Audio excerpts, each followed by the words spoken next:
Hey everyone, welcome back to the channel. I'm Robert Hoffman with Veterans Guide, back with part 3 of answering Reddit questions.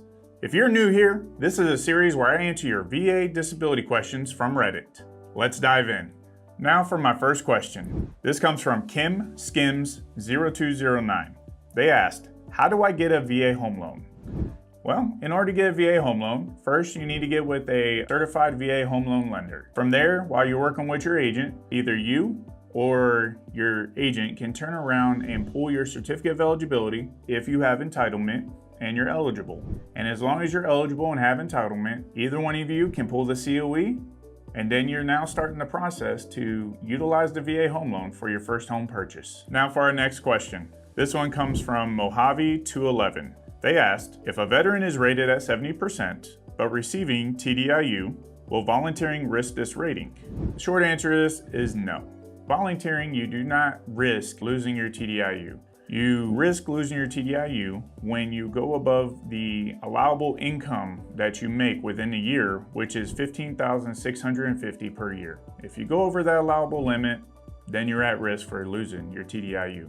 This next question is from Surreal Artist 3456. They ask, how are private DBQs viewed nowadays? DBQs stand for Disability Benefits Questionnaire. Now for context, this user said they went to see their private doctor after their CMP exam, stating that they were denied an increase on their headaches, which were rated at 0%. The best way to touch on this is that your DBQs are extremely important. They hold just as much weight as a VA doctor. The big thing about this is to understand that while you're getting rated at a 0%, it may not be the fact that you're having headaches or migraines. It's about what's written in the documentation from your doctors. That is the most important information that you can put in there. Is it has to match with the requirements of the VA that they read on their documentation. So if your letter states that information about headaches, but it doesn't line up with the documentation that they read,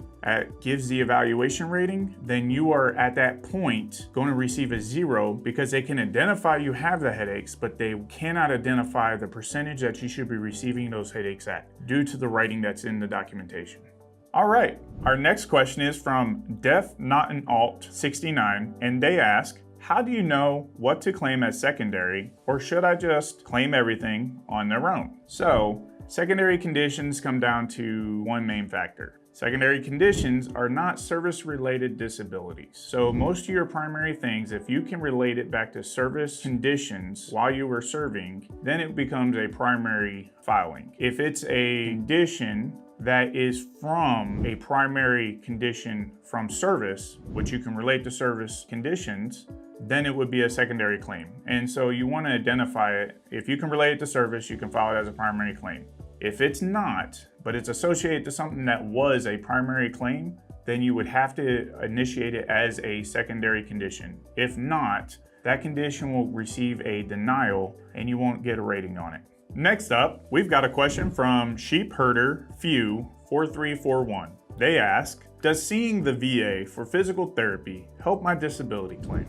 Well, that's really a touchy subject. When you look at doctors, you gotta look at the VA doctor and a civilian doctor as an equivalent, the same. There really is no difference. Neither one can hurt or benefit your claim in any way. What really matters is your condition alone, what you're experiencing, and how that relates to the VA disability guidelines that allow you to understand where your rating is at. Just by going to see a VA doctor is not gonna increase the claim or decrease it. It's more about your conditions and how your conditions are seen within the medical field and in how it relates to the VA guidelines. Next up, we have Competitive Energy 175, and they ask, how do you feel buddy statements add to your claim? In my opinion, and I know I've seen this a lot of times, but buddy statements are drastically important. The first main thing is making sure that your letters, again, are reading it within the guidelines of the VA rating system,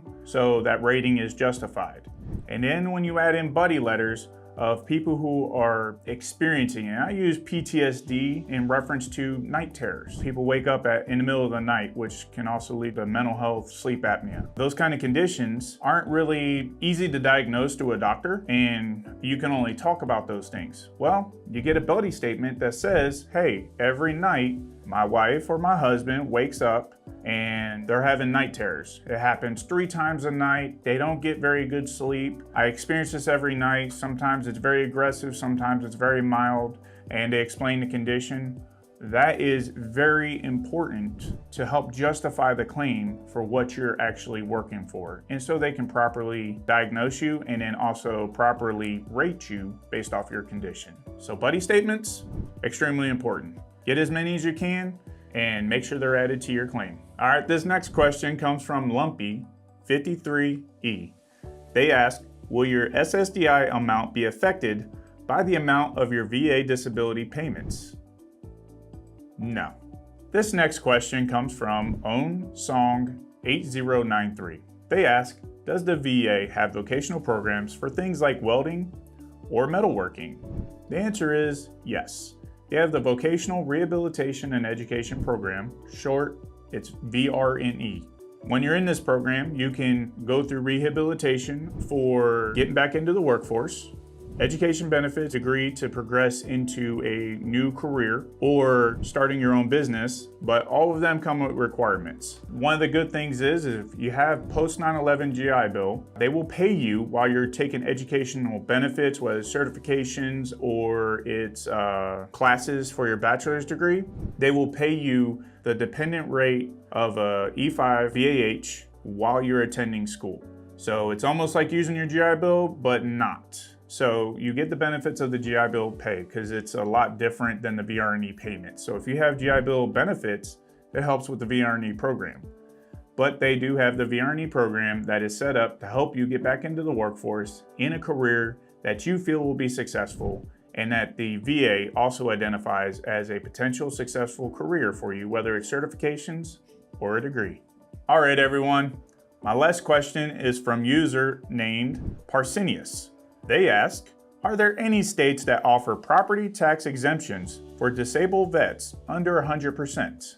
Yes, there are a number of states that offer some property tax exemptions for veterans under 100%. These include states like Florida. I think they offer property tax exemptions to veterans with at least a 10% rating.